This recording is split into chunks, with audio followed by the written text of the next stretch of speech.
na si Kathleen Ramos. Nawala si Kathleen o Kakatkat 4 na taon na ang nakararaan. October 13, 2002, nang huli siyang makitang buhay ng kanyang mga magulang. Nagpaalam lamang na pupunta sa mga kaibigan.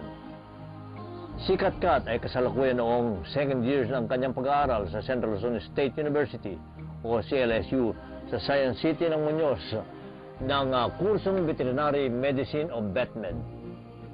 Ayon sa kanyang mga magulang, tahimik, mabait at matalinong bata si Katkat. Tubong Rizal, Nueva Ecija. Nagtapos ito ng elementarya sa Good Samaritan Colleges at Philippine Statesman College sa high school sa Cabanatuan City.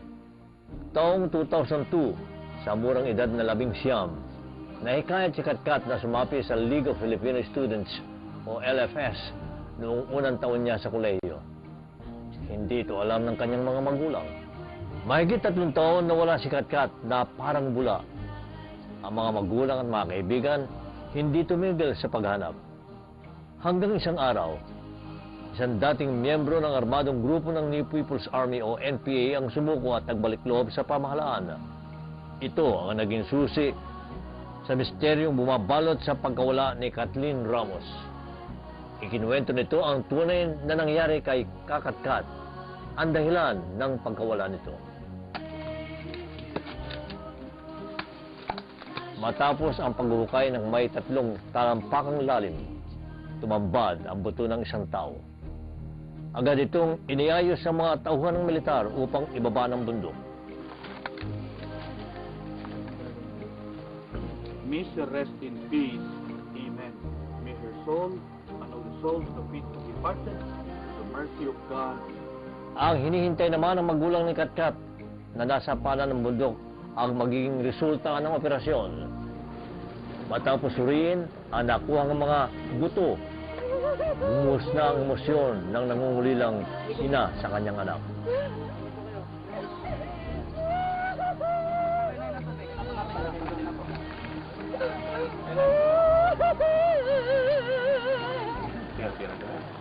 So, yung kung ano yung nakita niyong bakay kanina, positibo po ba na yung anak Ay, niya? yung underwear niya, yung ipin niya. Yes, October 9, 2006. Ilang araw matapos mahukay ang bangkay ni Katkat, bumagsak sa kamay ng otoridad ang itinuturong utak sa pagkamatay ng batang estudyante.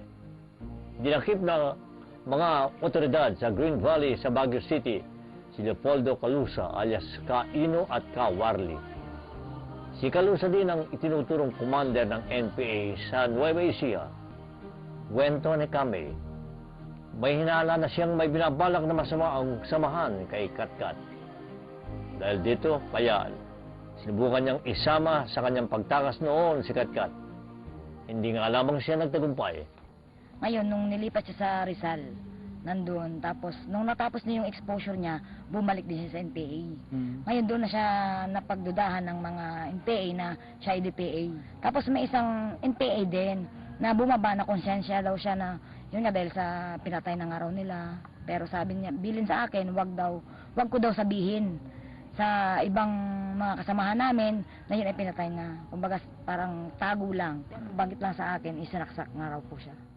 Di, ang mensahe ko lang doon sa bilang isang dating miyembro ng New People's Army, di sa lahat sana na gusto ding mag-surrender ay wag silang matakot na mag-surrender dahil ang gobyerno naman nagbibigay ng pangalawang pagkakataon para magbagong buhay kahit gaano pakalaki ang kasalanan mo sa ating pamahalaan. Dahil sa akin lang, sa kasalanan ko man siguro nagawa sa gobyerno ay binigyan talaga nila ako ng pangalawang pagkakataon. At sana sa lahat na may gustong mag-surrender, wag nang takutin pa ng NPA. Partikular sa mga estudyante, di marami na talagang nawasak na kinabukasan ng mga estudyante, kagaya ko na nanggaling din sa estudyante, na ang sabi nila, as pamamagitan ng hawak namin ng armas ay makakamit namin yung karapatan namin bilang isang kabataan. Pero anong karapatan yung na rarating namin ngayon sa kamay nila? Bagkos, yung kalagayan ko po ngayon, sitwasyon ko po ngayon, sa buhay na karanasan ko, ay naging sa loob ng 6 na taon, ay wala pong nangyari sa buhay ko. Kumbaga ngayon pa lang po ako nakapag-recover dahil sa tulong din mismo ng mga militar. Di sana, wag na silang gumaya pa.